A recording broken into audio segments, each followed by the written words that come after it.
Hello everyone and welcome back to study with Sunil Jindal. As you all know, आज Punjab PCS का paper हो चुका है और हम इस वीडियो के अंदर सबसे पहले जीएस डिस्कस करेंगे। इसके बाद सीसेट की भी वीडियो आएगी, पर सबसे पहले हम जीएस के सारे क्वेश्चन डिस्कस कर लेते हैं वन बाय वन। और अगर आप लोगों को लगता है कि किसी चीज़ में आपके सेकंड थॉट्स हैं तो आप लोग कमेंट सेक्शन में बता सकते हैं। हम सारे ही जितने भी ऐसे इश्यूज होंगे उनके ऊपर एक अलग से वीडियो बना लेंगे, पर पहले हम आज का क्वेश्चन सोल्व करते हैं और आपको आंसर जो है पूरे एक्यूरेट मिलने वाले हैं।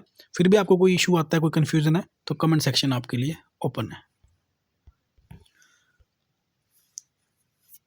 तो सबसे पहले डिस्कस करते हैं, in connection with the procedure for amendment to the constitution consider the following statement.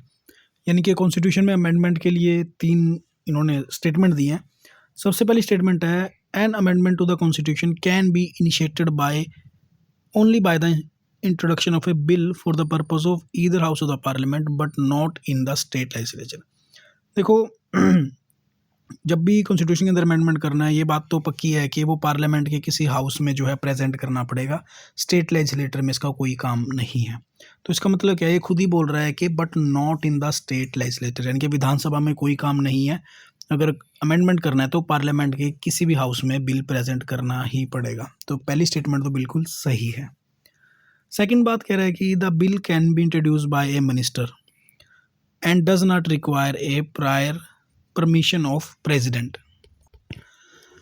अब सेकंड स्टेटमेंट में बात देखने वाली ये है कि जो ये मेंशन कर रखा है ना, does not require the prior permission of president. देखो, इसके लिए प्रायर परमिशन की ज़रूरत नहीं होती है, लेकिन इसमें गलत चीज़ क्या होगी कि it can be introduce only by A minister. इसको एक प्राइवेट मेंबर भी इंट्रोड्यूस कर सकता है, यानी कि ये स्टेटमेंट हाफ गलत होगी और हाफ सही होगी, इसलिए कंप्लीट स्टेटमेंट ये गलत हो जाती है। थर्ड बात कर रहा है, each house must pass the bill separately and in case of disagreement between the two houses there is a provision for holding a joint sitting of two houses for the purpose of deliberation and passage of bill. देखो, जब भी constitution amendment की बात आती है ना, उसके लिए जॉइंट सीटिंग का कोई प्रोविजन नहीं दिया हुआ। तो इसका मतलब क्या है कि ये स्टेटमेंट भी गलत हो जाएगी। तो यानी कि फर्स्ट सही है, सेकंड और थर्ड गलत है। इसमें पूछा हुआ है करेक्ट कौन सा है, तो आंसर रहेगा इसका ओनली वन। तो क्वेश्चन नंबर 1 का आंसर रहेगा option number A, only one. इसमें कोई कन्फ्यूजन है तो कमेंट सेक्शन में लिखिएगा। चलिए अब देखते हैं दूसरा।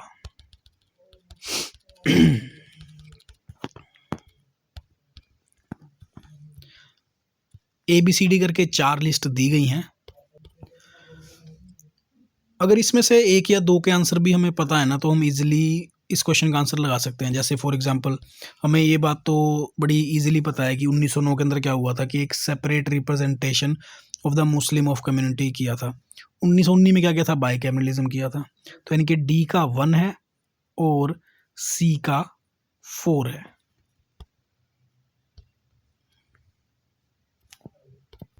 तो अगर हमें सिर्फ ये दोनों भी पता है ना, तो उस हिसाब से हम लोग इजीली गैस कर सकते हैं कि इसका आंसर क्या रहेगा।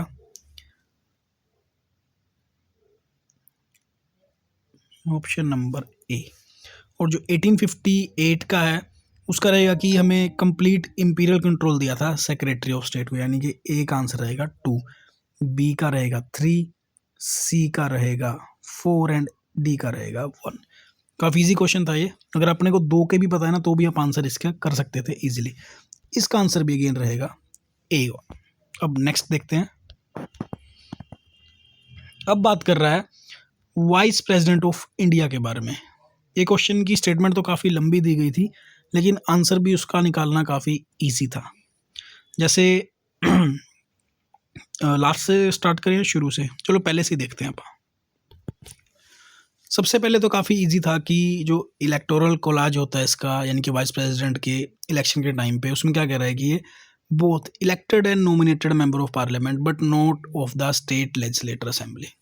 देखो, ये बात बिल्कुल सही है कि जब भी वाइस प्रेसिडेंट का इलेक्शन होता है तो उसमें पार्लियामेंट के इलेक्टेड और नॉन इलेक्टेड दोनों ही जो हैं वो वोट करते हैं, लेकिन जो स्टेट लेजिस्लेटर असेंबली के मेंबर हैं यानी कि MLAs, वो वोट नहीं करते हैं। वो राज्यसभा के इलेक्शन में वोट करते हैं, वाइस प्रेसिडेंट के में नहीं करते हैं। तो इस हिसाब से जो स्टेटमेंट फर्स्ट है ये बिल्कुल करेक्ट है।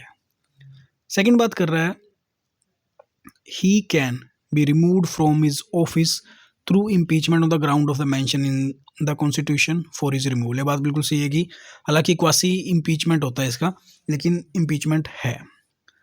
थर्ड बात कर रहा है before entering upon his office he make an oath as mentioned in the schedule 3 of the constitution. This statement is also correct कि जो ओथ सेरेमनी है या जो भी ओथ लेता है वो मेंशन किया हुआ है शेड्यूल 3 में। फिर बात कर रहा है he appoints the deputy chairman of the upper house in the act of his absence, यानी कि जब वो एब्सेंट रहेगा उसकी जगह पे जो डेप्यूटी चेयरमैन काम करेगा उसको अपॉइंट करता है। That is also correct. Fifth one, he has a casting vote in the case of A tie. देखो यहाँ पे समझने वाली चीज़ ये है, कास्टिंग वोट कब होता है? जब जॉइंट सीटिंग होती है अंडर आर्टिकल 108 जो है जॉइंट सीटिंग होती है ये। और जब भी जॉइंट सीटिंग होती है ना, उसको चेयर कौन करता है भाई? उसको स्पीकर ऑफ लोकसभा चेयर करता है। उसकी एब्सेंस में deputy speaker of Lok Sabha, deputy speaker की एब्सेंस में डेप्यूटी चेयरमैन ऑफ राज्यसभा। किसी भी कंडीशन के अंदर राज्यसभा का जो चेयरमैन है कौन होता है? वो वाइस प्रेसिडेंट होता है, वो चेयर नहीं करता है। इसलिए कास्टिंग वोट वो कभी डाल ही नहीं पाएगा, क्योंकि सीट पे बैठेगा तो डालेगा, सीट पे बैठने का कोई प्रोविजन ही नहीं है। Vice president is equivalent to chairman of Rajya Sabha as we all know, and he can never preside over a joint sitting under section 108। तो पांचवा तो आप जहाँ पे आपको दिख रहा है ना काट दो सीधा, ये भी निकल जाएगा, ये भी निकल जाएगा। और अगर हम बात करें 1 2 3 4, ये चारों स्टेटमेंट बिल्कुल सही हैं। आंसर रहेगा इसका option number D. I hope आपको ये अच्छे से समझ आ गया है। नहीं आया तो आप कमेंट सेक्शन में लिखिएगा, फिर से मैं आपको एक्सप्लेन कर दूंगा। Now moving on to the next question.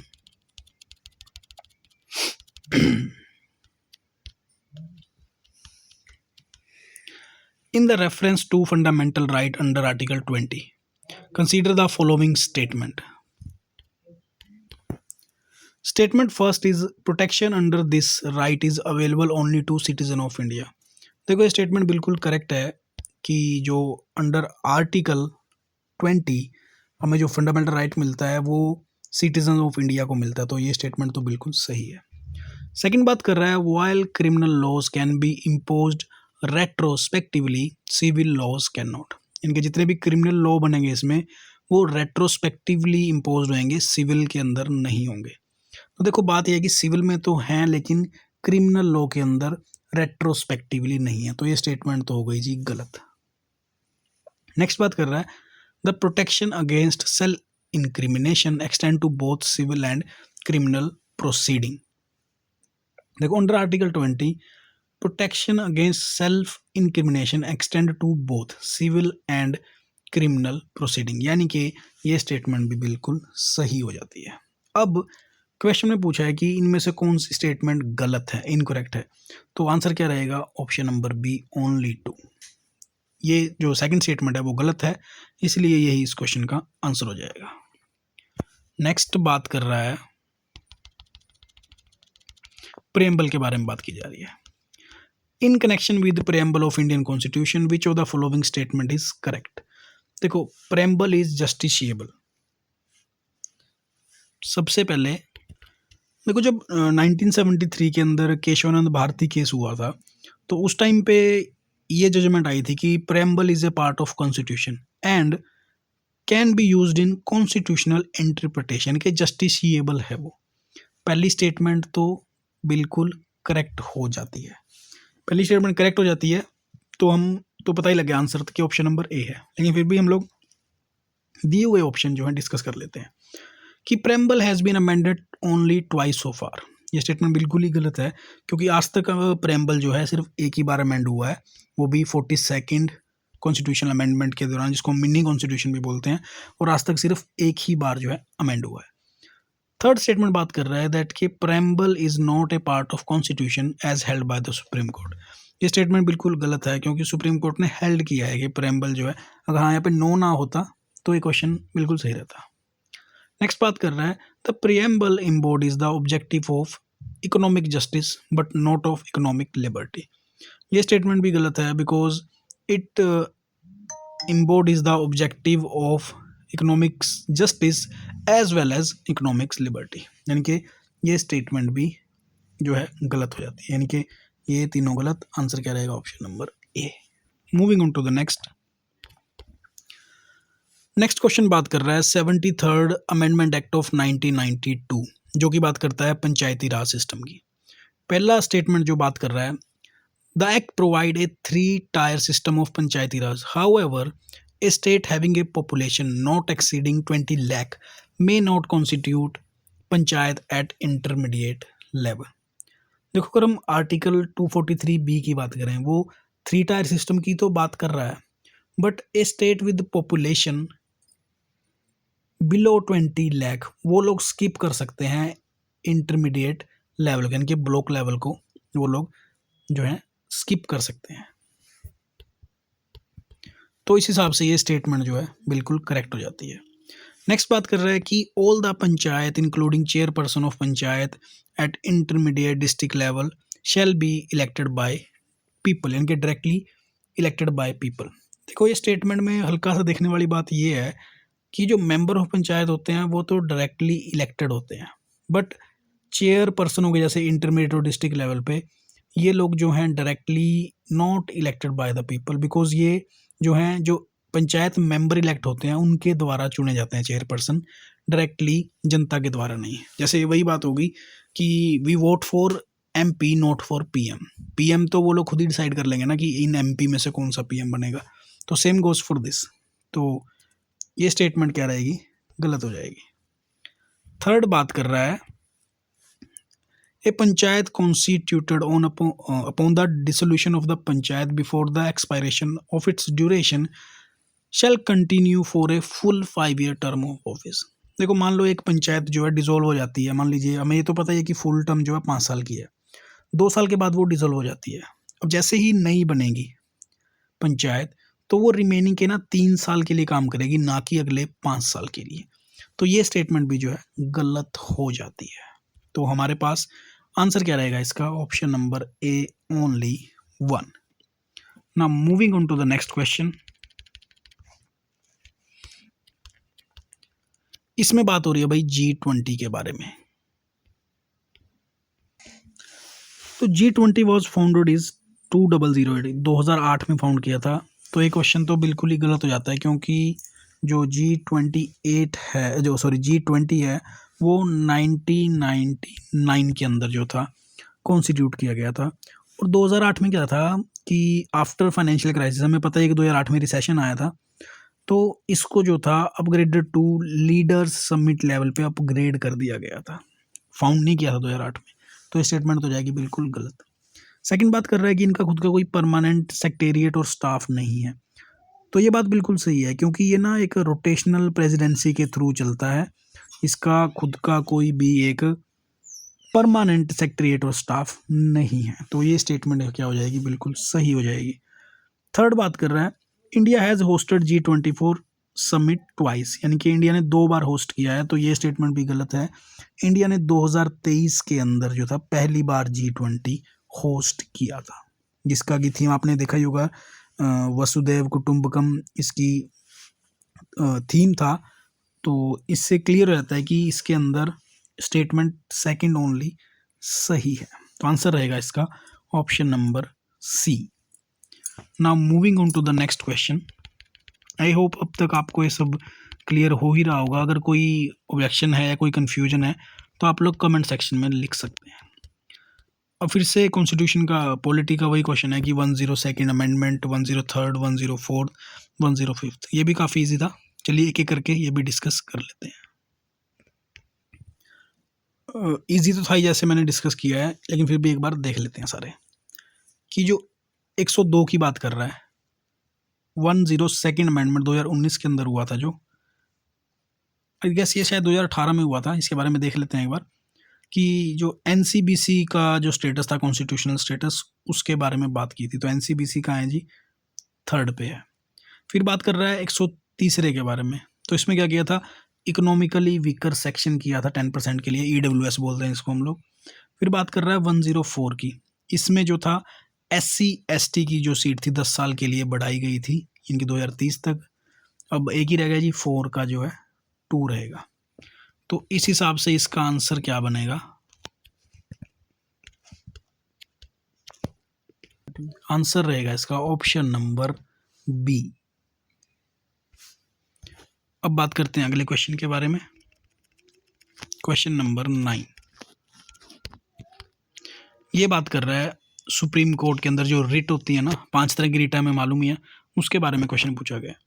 क्या कह रहा है कि the writ jurisdiction of the supreme court is narrower than that of high court. Second step में बात कर रहा है कि supreme court can issue writ only for the enforcement of fundamental right. देखो, अगर हम लोग सुप्रीम कोर्ट के बारे में बात करें ना, तो ये एक स्टेटमेंट सही है, क्योंकि supreme court under article 32 only fundamental rights के लिए रिट इशू करता है, लेकिन हाई कोर्ट जो है वो आर्टिकल 226 के तहत फंडामेंटल राइट्स और अदर लीगल राइट्स के लिए रिट इशू करता है। तो ये स्टेटमेंट तो बिल्कुल सही हो जाएगी। और जो सेकंड है कि इन्फोर्समेंट ऑफ फंडामेंटल राइट्स के बारे में ही है ओनली, तो ये स्टेटमेंट बिल्कुल सही हो जाती है। यानी कि ऑप्शन नंबर ए स्टेटमेंट 1 भी सही है और एक्सप्लेनेशन भी बिल्कुल सही है। आंसर रहेगा ऑप्शन नंबर ए। अब बात करते हैं क्वेश्चन नंबर 10 के बारे में। ये बात कर रहा है सिटीजनशिप ऑफ इंडिया के बारे में। Statement first, part second of Indian constitution deals with citizenship. ये बात बिल्कुल सही है कि हमारा कॉन्स्टिट्यूशन का जो पार्ट सेकंड है वो कॉन्स्टिट्यूशन मतलब सिटीजनशिप से डील करता है। सेकंड है the constitution provide for only a single citizenship with exception to certain bordering state. देखो, हमारा कॉन्स्टिट्यूशन ना हमेशा ही सिंगल सिटीजनशिप की बात करता है, मल्टीपल सिटीजनशिप की बात नहीं करता, लाइक यूएसए। और सिर्फ ये JNK में इशू था, लेकिन आफ्टर 370 रिमूवल ऑफ 370 हम लोग सिंगल सिटीजनशिप के बारे में बात करते हैं, तो ये स्टेटमेंट तो बिल्कुल गलत हो जाएगी। नेक्स्ट बात कर रहा है the latest amendment to the citizenship act 1955 has relaxed the qualification for the naturalisation for the person belonging to religious minority of all the country bordering India. देखो, all the country bordering India में नहीं है, ये सिर्फ minority from Pakistan, Afghanistan, Bangladesh से जो है उनको अलाउ करता है, तो ये भी गलत रहेगा। यानी कि ऑप्शन नंबर ए जो है only 1 will be the right answer. चलिए अब नेक्स्ट क्वेश्चन देखते हैं। आई होप आपको समझ आ रहा होगा जितने भी क्वेश्चन हम अब तक डिस्कस करे हैं। 11वें की बात करते हैं। सबसे पहले स्टेटमेंट है the constitution does not specify the strength of A high court. देखो, ये स्टेटमेंट तो बिल्कुल सही है कि कॉन्स्टिट्यूशन में कहीं स्पेसिफाई नहीं किया कि हाई कोर्ट की स्ट्रेंथ कितनी होनी चाहिए। हाई कोर्ट की स्ट्रेंथ का मतलब है कि कितने नंबर ऑफ जजेस हाई कोर्ट में बैठेंगे किसी भी स्टेट की हाई कोर्ट में, तो ये कॉन्स्टिट्यूशन में मेंशन नहीं किया है, क्योंकि टाइम टू टाइम जो है ये जो है पार्लियामेंट ही डिसाइड करती है। सेकंड बात कर रहा है तो कॉन्स्टिट्यूशन, चलो पहली स्टेटमेंट तो क्या होगी, सही होगी पहली स्टेटमेंट, क्योंकि स्पेसिफाई नहीं करता है और लिखा भी हुआ है। सेकंड कह रहा है कि जो कॉन्स्टिट्यूशन ने जो इसकी डिस्क्रिप्शन है वो रिस्पेक्टिव स्टेट लेजिस्लेचर को दी हुई है कि स्ट्रेंथ कितनी रहेगी, तो ये स्टेट लेजिस्लेचर डिसाइड नहीं करेगा, ये पार्लियामेंट डिसाइड करेगा कि हाई कोर्ट के जितने जस्टिस बैठेंगे तो उसकी स्ट्रेंथ क्या होगी, तो ये स्टेटमेंट रहेगी गलत। थर्ड बात कर रहा है कि द जज of high court are appointed by president, कि जो हाई कोर्ट के जजेस हैं उनको प्रेसिडेंट अपॉइंट करते हैं, ये बात तो बिल्कुल सही है। चाहे सुप्रीम कोर्ट के हैं चाहे हाई कोर्ट के हैं, दोनों के जजेस को प्रेसिडेंट ऑफ इंडिया जो हैं अपॉइंट करते हैं। अब हम क्वेश्चन में पूछ रहा है कि इनमें से इनकरेक्ट कौन सा है, तो ये हम इजीली देख पा सकते हैं कि जो स्टेटमेंट सेकंड जो है वो इनकरेक्ट है, तो आंसर भी इसका ओनली बी रहेगा। ऑप्शन नंबर 12 जो है काफ़ी इजी था कि नेकेड ट्रायंगल ऑटोबायोग्राफी जो है, एज वी ऑल नो, काफ़ी सिंपल क्वेश्चन था आज के पेपर का। बलवंत गार्गी साहब जो थे, इसका आंसर रहेगा सही। नेक्स्ट बात करते हैं हम लोग, ये भी एक लिस्ट 2 लिस्ट दी हैं जिसके अंदर 4 सुनहरे, दिल तरंग, लूना एंड काफिया के बारे में डिस्कस हुआ है और इनके ऑथर के बारे में डिस्कस हुआ है। सबसे पहले बात करते हैं हम लोग सुनहरे। जो सुनहरे है वो है अमृता प्रीतम जी की कविता। जो दिल तरंग है वो है भाई वीर सिंह जी। नेक्स्ट लूना जो है शिव कुमार बटालवी जी, और काफिया जो है बुल्ले शाह के बारे में। तो इसका आंसर क्या रहेगा? जैसे ए का 4, बी का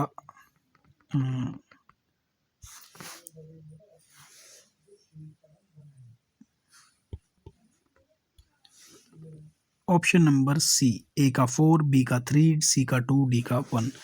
तो अब बात करते हैं अगले क्वेश्चन के बारे में। अगर आप लोगों को सेशन समझ आ रहा है तो वीडियो लाइक जरूर कर दीजिएगा भाई। कोई कंफ्यूजन है तो कमेंट सेक्शन में बताइएगा।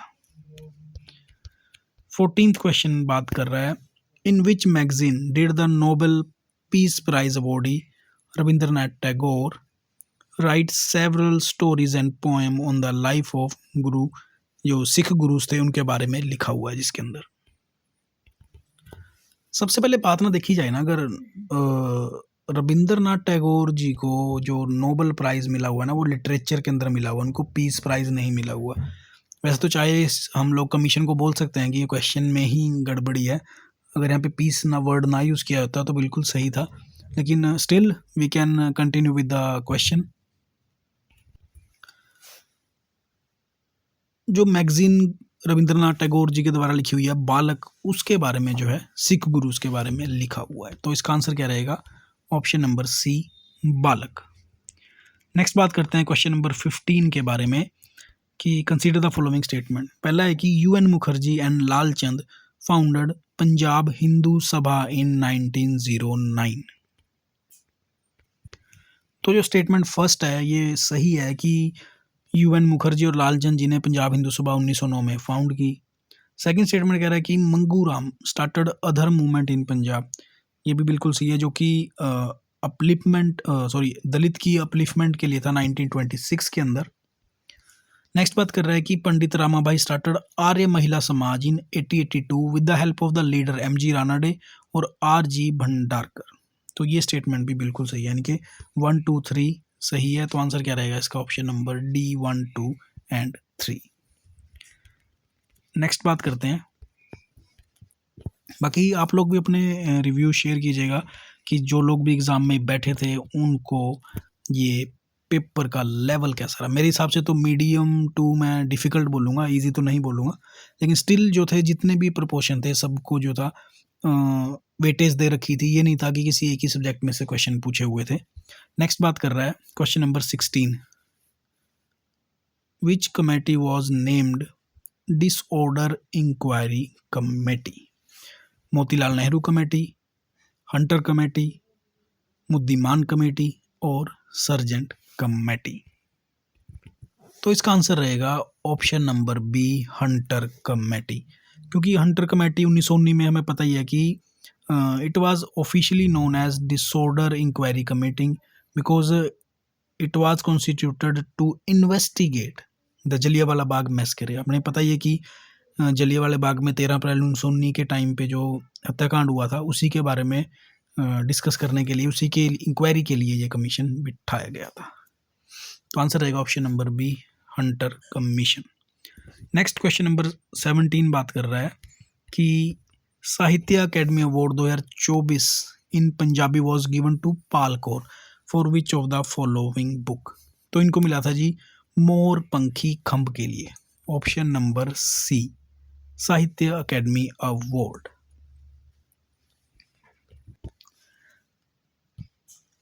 एक ना बुक 2022 में आई थी, सुन गुणवंता सुन बुद्धिवंता इतिहासनामा पंजाब। तो इस बुक के लिए पाल कौर को साहित्य अकेडमी अवार्ड मिला है, ऑप्शन नंबर सी के लिए नहीं। क्योंकि जो मोरपंखी खंभ है ये तो एक अमृता प्रीतम जी द्वारा रचित है। ऑप्शन नंबर डी जो है एक पोइट्री है जो कि पाल कौर जी ने लिखी थी। तो आंसर रहेगा इसका ऑप्शन नंबर डी। नेक्स्ट बात कर रहा है, who was the president of all India trade union Congress? यानी कि फर्स्ट प्रेसिडेंट कौन थे ऑल इंडिया यूनियन कांग्रेस के? तो वो थे जी लाला लाजपत राय, जो कि कॉन्स्टिट्यूट हुई थी 1920 के अंदर।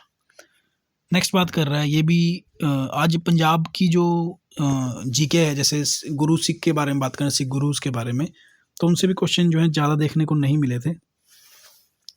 अब इसमें पूछा गया है कि वो कौन से सल्तनत हैं या मुगल रूलर्स हैं जो कंटेम्प्रेरी थे गुरु नानक देव जी के समय के। यानी कंटेम्प्रेरी का मतलब कि जो उनके समकालीन थे। वैसे ये क्वेश्चन का आंसर ना हम लोग इजीली तब दे पाते हैं अगर हमें एक छोटी सी इन्फॉर्मेशन का पता है कि हमें पता है कि गुरु नानक देव जी 1469 का बर्थ था और 1539 को ज्योति ज्योत समाए थे। तो इस पीरियड के बीच में जो भी मुगल सल्तनत के राजा हुए हैं वही इसका आंसर था। जैसे हमें मालूम है कि 1525-26 के दौरान जो था पानीपत का युद्ध हुआ था, तो उस टाइम पे बाबर आया था, लेकिन उससे पहले जो था लोधी वंश चल रहा था। तो लोधी वंश के अंदर हमें पता है कि सिकंदर लोधी, इब्राहिम लोधी और बहलोल लोधी आ जाएंगे, और स्टार्टिंग के जो है बाबर हो गया और हुमायूं। तो ये जो नाम है ये समकालीन थे गुरु नानक देव जी के समय के। तो इसके अंदर 1 और 7 नहीं आएगा, तो जहाँ पे भी हमें 1 और 7 दिख रहा है वो हम काट देंगे। तो इसका आंसर क्या रहेगा? 2, 3, 4, 5 एंड 6, ऑप्शन नंबर बी। अभी भी कोई कन्फ्यूजन है तो कमेंट सेक्शन में हम लोग डिस्कस कर सकते हैं इसको। मैं फिर से रिपीट कर रहा हूँ, किसी भी क्वेश्चन में जितने भी अब तक डिस्कस कर रहे हैं, कोई भी कन्फ्यूज़न है या कुछ में ऐसा भी हो सकता है कि मैंने कुछ गलत एक्सप्लेन कर दिया हो, तो हम लोग डिस्कशन कर सकते हैं, कमेंट सेक्शन ओपन है। अब बात कर रहा है, 2 लिस्ट दे दी गई हैं सन हेनरी लॉरेंस के बारे में, जॉन लॉरेंस के बारे में, लॉर्ड ह्यूज गोज के बारे में और मेजर ब्रॉड फुट के बारे में। तो जो first chief commissioner of Punjab थे वो थे सर जॉन लॉरेंस। अगर मैं बात करूं, ये हमें पता ही था थर्ड वाला कि जो सेकंड एंग्लो सिख वॉर के टाइम पे ब्रिटिश की तरफ से कमांडर कौन थे? सर ह्यूज गॉज थे। तो सी का तो थर्ड हमें मालूम पड़ ही रहा था इस चीज़ से कि सी का जो है थर्ड रहेगा, तो इस चीज़ से हम एलिमिनेट कर सकते थे कि इन दोनों को तो ऑप्शंस को एलिमिनेट वैसे ही कर दें। अब देखने वाला बात ये थी कि जो डी का 1 बता रहा है, यानी कि जो मेजर ब्रॉड फुट हैं वो कहाँ पे हैं? लुधियाना के टाइम के ब्रिटिश रेजिडेंट हैं। तो कुछ चीज़ें क्या क्लियर हो रही हैं इसमें कि डी का तो 1 आएगा और सी का 3 रहेगा। और जो बात है कि हेनरी लॉरेंस जो थे वो ब्रिटिश रेजिडेंट थे फर्स्ट एंग्लो सिख वॉर के टाइम पे। तो इसका आंसर क्या रहेगा? ऑप्शन नंबर डी, ए का 2, बी का 4, सी का 3 एंड डी का 1। तो ऐसे आंसर आएगा इसका ऑप्शन नंबर डी। अब डिस्कस कर लेते हैं अगले क्वेश्चन को, जो कि बात कर रहा है कि विच of the following statement on ancient history based on archaeological and literary sources. पहली बात कर रहा है, it is quite likely that Indus valley people recognize the importance of cow for its milk and dairy product and horse for the agility in warfare। देखो, जितना Indus valley system हमने पढ़ा है बुक में, उसमें कहीं पे भी काऊ के जो डेयरी प्रोडक्ट वगैरह हैं उसके बारे में जिक्र नहीं करता है। हाँ, हॉर्स के बारे में सील पे डिस्कस जरूर करता है, लेकिन जो गाय के बारे में डिस्कस कर रहा है, काऊ के बारे में, ये जो लेटर है ना वैदिक पीरियड में डिस्कशन हुआ है, इंडस वैली पीपल के दौरान जो था ये नहीं हुआ है। तो ऑप्शन नंबर 1 तो रहेगा इसका इनकरेक्ट।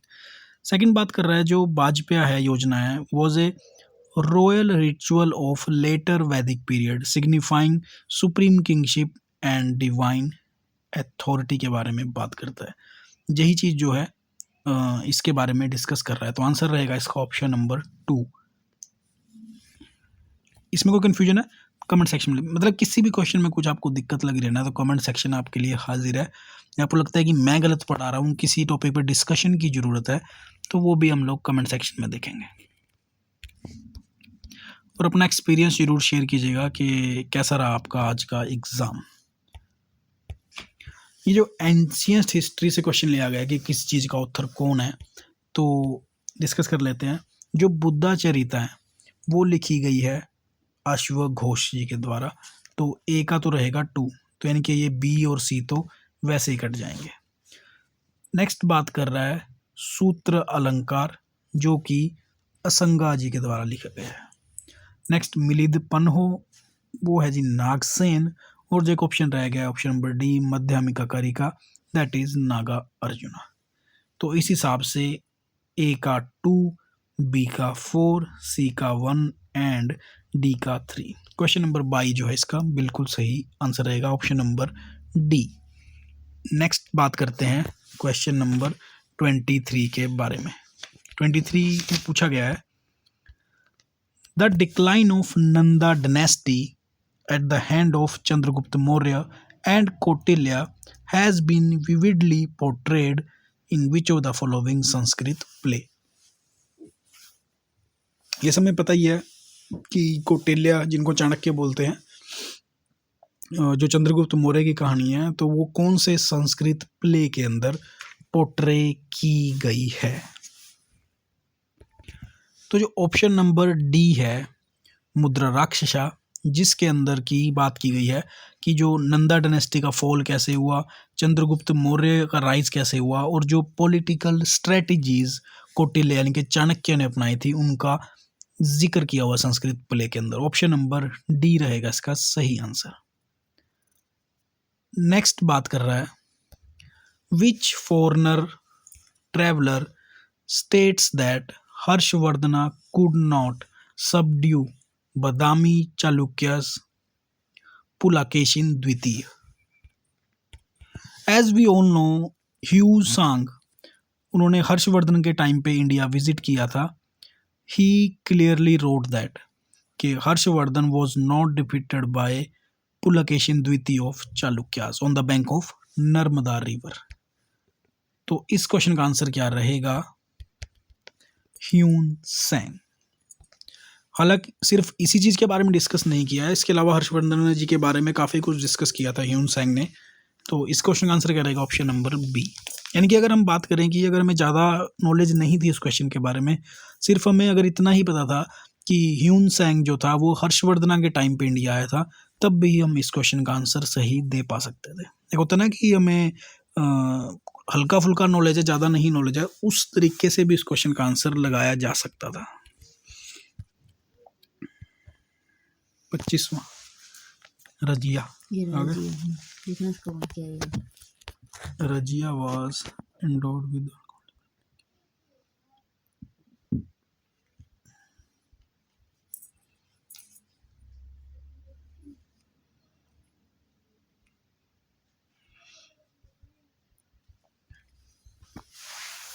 क्या कर रही है? सॉल्व। मेरे हिसाब से ना सर दोनों आएंगे, बाकी पता नहीं। सही लिख रहा है, सही लिख रहा है। The statement Razia was endowed with all the conditions, but she is not right sex was written by Minhaj uz Sarraj.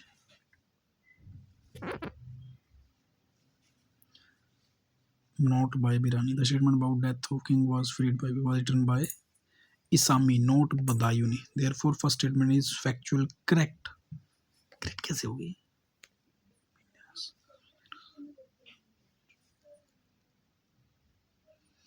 Question बाद में डिस्कस करेंगे, मैं बोल देता हूँ इसके बारे में कि अब बाद में डिस्कस करते हैं।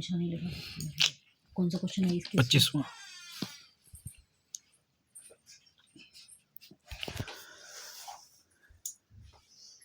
में ना मिडवेल हिस्ट्री की बात कर रहा है कि Razia was endowed with the all qualities befitted a king but she was not born of the right sex. ये लिखा था जायुद्दीन बर्रानी ने। इस क्वेश्चन में ना मेरे को थोड़ी सी मतलब ये स्टेटमेंट यूज़ तो की गई हैं, जैसे सेकंड में बोला गया है कि भाई राजा प्रजा से मुक्त हुई, प्रजा राजा से मुक्त हुई, ये भी लिखा गया है। इसके बारे में थोड़ा डिस्कशन करना बनता है। अगर आप लोगों को इसके बारे में नॉलेज है ना, तो आप लोग कमेंट सेक्शन में लिख के ज़रूर बताइएगा। नेक्स्ट डिस्कस करते हैं। Which edict was issued by Akbar to assert his spiritual authority over उलेमास। देखो उलेमास क्या थे? उस समय के जो मुस्लिम गुरु थे ना, उनको उलेमास बुलाया था उस टाइम पे। और क्या चीज़ इंट्रोड्यूस की थी, क्या एडिक्ट किया था अकबर ने उस टाइम पे? तो वो किया था महजरनामा। महजरनामा 1589 अगर हम एग्जैक्टली बात करें, डिक्लेयर किया था अकबर ने जो कि फाइनल अथॉरिटी रहेगी इन रिलीजियस मैटर के अंदर। इससे हुआ क्या था कि जो ऑर्थोडॉक्स उलेमा थे, आप हमें पता ही है कि हर एक धर्म में, या अगर मुस्लिम धर्म की बात करें, जो उलेमा का जो भी ऑर्थोडॉक्स चीज़ है, यानी कि जो कुछ कोई गलत प्रवृत्ति भी स्टार्ट हुई थी, तो इस चीज़ से इस मेजरनामे से उनकी पावर जो थी रिड्यूस हो गई थी। और इसी आइडिया के बाद जो था दीन इलाही सिस्टम भी जो है इसी के बाद आया था। तो इस क्वेश्चन का आंसर क्या रहेगा? ऑप्शन नंबर डी, मजहर नामा। अब हम बात करते हैं छत्रपति शिवाजी महाराज के बारे में। तो सबसे पहले जो स्टेटमेंट है कि he was coronated at Purandar fort, यानी कि जो उनका राज्याभिषेक हुआ था वो पुरंदर फोर्ट में हुआ था। तो जो उनका राज्याभिषेक था ना, बेसिकली वो रायगढ़ फोर्ट में हुआ था, पुरंदर फोर्ट में नहीं हुआ था। तो पहला तो जाएगा बिल्कुल गलत। सेकंड है कि he developed Sindhugarh fort at its naval security. Sindhugarh fort coast of Maratha लिखा हुआ, तो बिल्कुल सही लिखा हुआ स्टेटमेंट। थर्ड स्टेटमेंट है ही यूज्ड गामिनी केवा अगेंस्ट मुस्लिम। तो ये स्ट्रेटजी भी बिल्कुल सही है, यानी कि सेकंड और थर्ड स्टेटमेंट जो है इसकी बिल्कुल सही है। ऑप्शन नंबर ए जो है गलत रहता है सिर्फ। तो इसका आंसर क्या रहेगा? Option number D, 2 and 3 only. Now moving on to the next question, which is about appointment of Indian to public offices under British rule। यानी कि जब गुलाम भारत के बारे में बात कर रहा है, और एक एक करके हम लोग स्टेटमेंट जो है डिस्कस कर लेते हैं। फर्स्ट स्टेटमेंट बात कर रहा है the charter act of 1833 completely eliminated the restriction on Indian holding public office। तो ये स्टेटमेंट ना कहीं कम्प्लीटली करेक्ट नहीं है। उस टाइम पे भी जो डिस्क्रिमिनेशन था वो देखने को मिलता था। तो पहली स्टेटमेंट तो आएगी गलत। सेकंड है the system of open competitive examination for public office appointment was introduced in 1853 and reaffirm in 1858। देखो ये कहीं ना कहीं सही है कि जो कम्पिटिटिव एग्ज़ाम थे सिविल सर्विसेज के लिए वो 1853 के अंदर शुरू हुए थे और कंटिन्यूड हुए थे आफ्टर 1858। तो option number B is the right answer. बाकी भी रिमेनिंग दो भी डिस्कस कर लेते हैं। ये बात कर रहा है the maximum age for the admission to competitive examination remained at 23 throughout the period. यानी कि जो इसकी एज थी वो 23 रही, जो कि बिल्कुल एक तरह से गलत स्टेटमेंट ही है, क्योंकि जो एज लिमिट थी ना वो कीप ऑन चेंजिंग था बार बार, एक कोई फिक्स्ड लिमिट नहीं था कि 23 ही रहेगा। लास्ट ऑप्शन भी गलत है। इसमें क्या बात कर रहा है कि Indian could stay only hold high public offices if they were appointed by the secretary of state after 1858 with no competitive examination required. यानी कि सेक्रेटरी ऑफ स्टेट जो था वो सीधा ही अपॉइंट करेगा, किसी एग्ज़ाम की ज़रूरत नहीं थी। तो ये भी स्टेटमेंट गलत है, उस टाइम पे भी एग्ज़ाम की ज़रूरत थी। तो इस क्वेश्चन का आंसर क्या रहेगा? Option number B, the system of open competitive examination for public office appointment was introduced in 1853 and reaffirmed in 1858। Now moving on to the next question. Next question बात कर रहा है नील की खेती की, यानी कि इंडिगो कल्टीवेशन की in India decline by the beginning of 20th century because of. यानी कि 20th सेंचुरी की स्टार्टिंग में इंडिगो कल्टीवेशन डिक्लाइन क्यों हुआ इंडिया के अंदर? क्वेश्चन स्टेटमेंट पहली बात कर रहा है peasant resistant to the oppressive conduct of planter. Second बात कर रहा है its unprofitability in the world market because of new invention and discovery. Third बात कर रहा है national leader opposition to the cultivation of indigo. And fourth one is government control over planter. तो इसका आंसर क्या रहेगा सही? Option number B. बी में क्या बात कर रहा है कि वर्ल्ड मार्केट के अंदर ना नई इन्वेंशन और डिस्कवरी के कारण ना प्रॉफिटेबल नहीं रहा था। लाइक जैसे इन्वेंशन हो गया था सिंथेटिक इंडिगो का जर्मनी के द्वारा, तो इसीलिए जो था वर्ल्ड मार्केट के अंदर जो था ये अनप्रॉफिटेबल हो गया था कल्टीवेशन ऑफ इंडिगो। क्योंकि ऑब्वियस ही बात है अगर किसी की वर्ल्ड मार्केट में डिमांड ज़्यादा है तो तभी उसको उगाया जाएगा ताकि वो प्रॉफिट दे। अगर उसी का कोई अल्टरनेटिव आ गया है तो थोड़ी सी दिक्कत रहने वाली चीज़ ये है। तो option number B will be the right answer in the question number 29th। Now moving on to the 30th question की बात कर रहा है लॉर्ड वेवल के टाइम की। What was the significant political move made by Wavell on the instruction by Churchill in June 1945 in the anticipation of British election. ये ना वही जो मीटिंग शिमला में हुई थी 1945 के अंदर, उसी के बारे में जिक्र कर रहा है, जिसके अंदर प्रपोजल रखा गया था कि एक न्यू एग्जीक्यूटिव काउंसिल बनाएंगे जिसके अंदर इंडियन मेजॉरिटी होगी with no involvement of viceroy. तो इस क्वेश्चन का आंसर सही क्या रहेगा? Option number C. तो ये थे अब तक के ना पहले 30th क्वेश्चन जो है मैंने इन डेप्थ डिस्कस किए हैं। आपको इसमें से किसी भी तरह का कोई इशू है, कोई कन्फ्यूजन है या कोई चीज़ समझ नहीं आई है जो समझाई है, तो वो सब आप लोग कमेंट सेक्शन में लिख सकते हैं। We will discuss in next part 2। और जो रिमेनिंग 31 to 100 क्वेश्चन रहेंगे वो हम सेकंड पार्ट में लेके आएंगे और इसकी वीडियो आने वाले 3-4 घंटे में डल ही जाएगी 100%। तो मिलते हैं नए पार्ट के अंदर। वीडियो अच्छी लगे तो लाइक जरूर कीजिएगा और पहली बार आए तो सब्सक्राइब कर लीजिएगा। Thanks you so much for watching. जय हिंद।